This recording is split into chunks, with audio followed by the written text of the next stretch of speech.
ԱՄՆ ներկայացուցիչների պալատի հատկացումների հանձնաժողովը հաստատել է ազգային անվտանգության և պետքարտուղարության ֆինանսավորման 2027 ֆինանսական տարվա օրինագիծը, որով ընդլայնված աջակցություն է նախատեսվում Հարավային Կովկասի երկրներին ԱՄՆ ռազմավարական շահերն առաջ մղելու համար։ Օրինագծի համաձայն Հարավային Կովկասի երկրներին միջոցներ կհատկացվեն տարածաշրջանային խաղաղությունը, կայունությունը, ինտեգրումը և կապակցվածությունն ամրապնդելու, ինչպես նաև երկկողմ ռազմավարական գործընկերությունները զարգացնելու համար։ Հատուկ ուշադրություն է դարձվում Հայաստանին։ Հանձնարարվում է 2026 ֆինանսական տարվա համեմատ ավելացնել միջազգային ռազմական կրթության և վերապատրաստման և արտաքին ռազմական ֆինանսավորման ծրագրերի շրջանակում տրամադրվող միջոցները։ Հանձնաժողովը նաև պահանջում է, որ օրինագծի ընդունումից հետո 90 օրվա ընթացքում պետքարտուղարը Կոնգրեսին ներկայացնի մանրամասն զեկույց Թրամփի ուղի հանուն միջազգային խաղաղության և բարգավաճման նախաձեռնության շրջանակում միջոցների բաշխման և ձեռնարկված գործողությունների վերաբերյալ։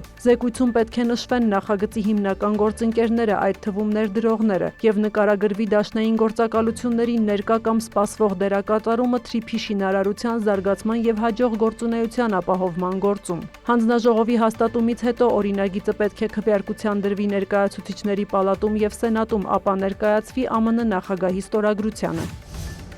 Եվրոպական խորհրդարանը 476 կողմ, 47 դեմ և 48 ձեռնպահ ձայներով ընդունել է Հայաստանի ժողովրդավարական դիմակայունության աջակցության բանաձևը, որով վերահաստատվում է ԵՄ աջակցությունը Հայաստանի ժողովրդավարական զարգացմանը, խաղաղության գործընթացին և եվրոպական ինտեգրման ուղղությամբ իրականացվող բարեփոխումներին։ Փաստաթուղթն աջակցում է 2026 թվականի հունիսին Հայաստանում ազատ, արդար և խաղաղ խորհրդարանական ընտրությունների անցկացմանը, ընդգծելով, որ ընտրությունների արդյունքները պետք է որոշի միայն հայ ժողովուրդը։ Ընդգծվում է ապատեղեկատվության, անօրինական ֆինանսավորման, ընտրակաշառքի դեմ պայքարի անհրաժեշտությունը։ Եվրապատգամավորները ողջունում են Հայաստան-ԵՄ հարաբերությունների զարգացումը և Հայաստանի հավատարմությունը ժողովրդավարությանը, իրավունքի գերակայությանը և բարեփոխումներին։ Դրական է գնահատվում Հայաստան-ԵՄ ռազմավարական օրակարգը, համապարփակ և ընդլայնված գործընկերության համաձայնագրի իրականացման ուղղությամբ առաջընթացը, վիզաների ազատականացման շուրջ երկխոսությունը և դիմակայունության ու աճի ծրագրի իրականացումը։ Բանաձևը նաև դատապարտում է հայ գերիների պահումն Ադրբեջանում և պահանջում է նրանց անհապաղ ազատ արձակում։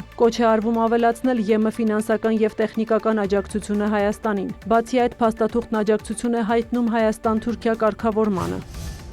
Եվրամիության դիվանագիտության ղեկավար Կայա Կալասը հայտարարել է, որ ռուս-ուկրաինական հակամարտության դադարեցման շուրջ բանակցությունները փակուղի են մտել։ Նրա խոսքով Հորմուզի նեղուցում ստեղծված իրավիճակից նույնպես արագ ելք չկա, իսկ Ռուսաստանն օգտվում է դրանից, քանի որ ավելի շատ եկամուտներ է ստանում նավթի բարձր գնի շնորհիվ։ Կալասը շեշտել է, հարկավոր է հասցեագրել Իրանի միջուկային և հրթիռային ծրագրերը և տարածաշրջանային ահաբեկչական խմբավորումներին Թեհրանի աջակցությունը։ Գերմանիայի կանցլերն իր հերթին Իրանին հորդորել է նստել բանակցությունների սեղանի շուրջ, ասելով, որ հարկավոր է ավելի ուժեղացնել Թեհրանի նկատմամբ ճնշումը։ Ֆրիդրիխ Մերցի խոսքով Հորմուզի նեղուցի փակումը ահռելի տնտեսական վնաս է պատճառում բոլորին։